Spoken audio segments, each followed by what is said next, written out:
Kali ini kita akan membahas fenomena unik rangkap jabatan. Dan aktor utamanya siapa lagi kalau bukan Fachri Hamzah. Fachri Hamzah yang dulu dikenal jagoan oposisi, sekarang jago nambah posisi. PT Bank Tabungan Negara Tbk atau BTN baru saja mengangkat Fachri Hamzah yang juga menjabat Wakil Menteri Perumahan dan Kawasan Permukiman sebagai Komisaris Bank. Tentu nggak cuma jabatan yang nambah, pemasukan juga pasti nambah ya. Mungkin sekarang ada promo di kabinet Pak Prabowo, jabat wamen gratis komisaris. Dulu Pak Fachri ini gemar koar-koar di Twitter, pakai tagar stop rangkap jabatan, sekarang jadi praktisi rangkap jabatan. Kalau ditanya pekerjaannya apa, jawabannya macam-macam. Saya ini wamen, saya politisi juga saya komisaris juga, saya aktivis juga, banyak dah ya, kalah gerbong kereta malam, ya. Juk ijuk, kereta berangkat. Tapi tenang, Menteri BUMN Erick Thohir mengatakan penunjukan tersebut merupakan strategi meningkatkan efisiensi, transparansi, dan sinergi program pemerintah dengan kebijakan perbankan BUMN. Cieng satu circle, rangkap jabatan, saling backup nih ya. Demen nih liatnya kalau kompak begini. Pak Fachri harus contoh Pak Erick, jabatannya lebih banyak. Menteri BUMN, Ketua Dewas Danantara, Ketum PSSI, apalagi ya Pak Erick, banyak deh pokoknya sampai bingung saya. Bisa aja saya. Jabatan nambah, pasti gajinya nambah. Emang kita kerjaan nambah, gaji segitu-gitu aja. Kalau mau nambah, mentok-mentok antar paket. Ini pejabat bos, bukan rakyat, nggak relate kita.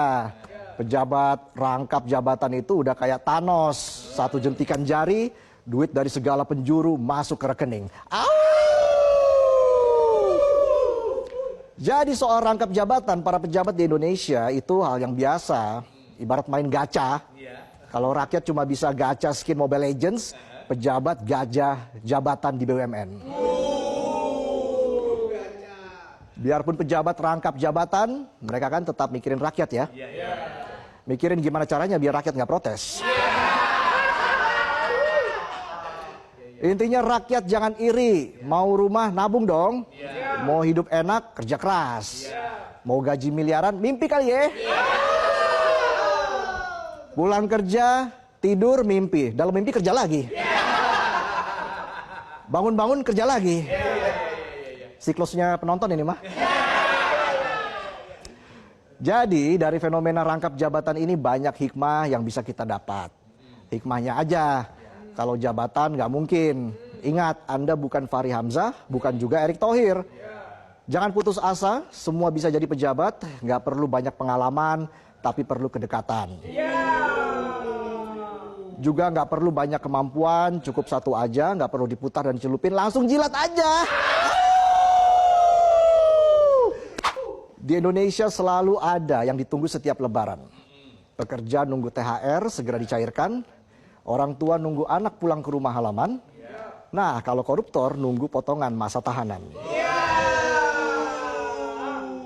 Ada 288 narapidana lapas kelas 1 Sukamiskin yang mendapat remisi di momen Idul Fitri.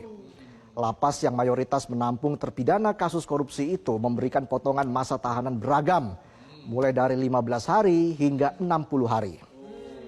Ini masa tahanan apa masa tenggang? Beragam banget pilihannya ya, kayak paket internet ya. Salah satu napi koruptor yang mendapat remisi adalah Setia Novanto. Mantan ketua DPR yang terjerat kasus korupsi IKTP. Bahkan Setnov sudah 3 kali dapat remisi sejak 2023, 2024, dan 2025. Pemerintah bilang remisi itu hak asasi manusia. Kalau untuk maling ayam mungkin masuk akal. Ini koruptor loh, ya, yang pas lakukan korupsi nggak mikirin hak asasi rakyat. Cita-cita mau bersih dari korupsi, tapi koruptor dapat remisi. Penjara dikasih fasilitas VIP. Jangan emosi dulu pemirsa. Kalau remisi belum cukup, pemerintah punya wacana baru, yaitu amnesti. Jadi kalau ketahuan korupsi tinggal balikin, minta maaf, selesai. Ini negara apa toko online, banyak banget promonya buat koruptor. Kalah itu tok-tok ship. Atau jangan-jangan itu strategi pemerintah bikin liga korupsi biar lebih kompetitif. Dengan iming-iming potongan hukuman ya. Ada Liga Utama, Divisi 2, Divisi 3, Tarkam, apalagi tuh. Koruptor dapat potongan masa tahanan, kalau rakyat ya berharap dapat potongan cicilan. Jadi kalau hukum kita terus kasih diskon buat kejahatan kelas kakap, jangan heran kalau nanti ada usulan korupsi jadi mata pelajaran di sekolah. PPKNA, Pengantar Praktek Korupsi Nasional.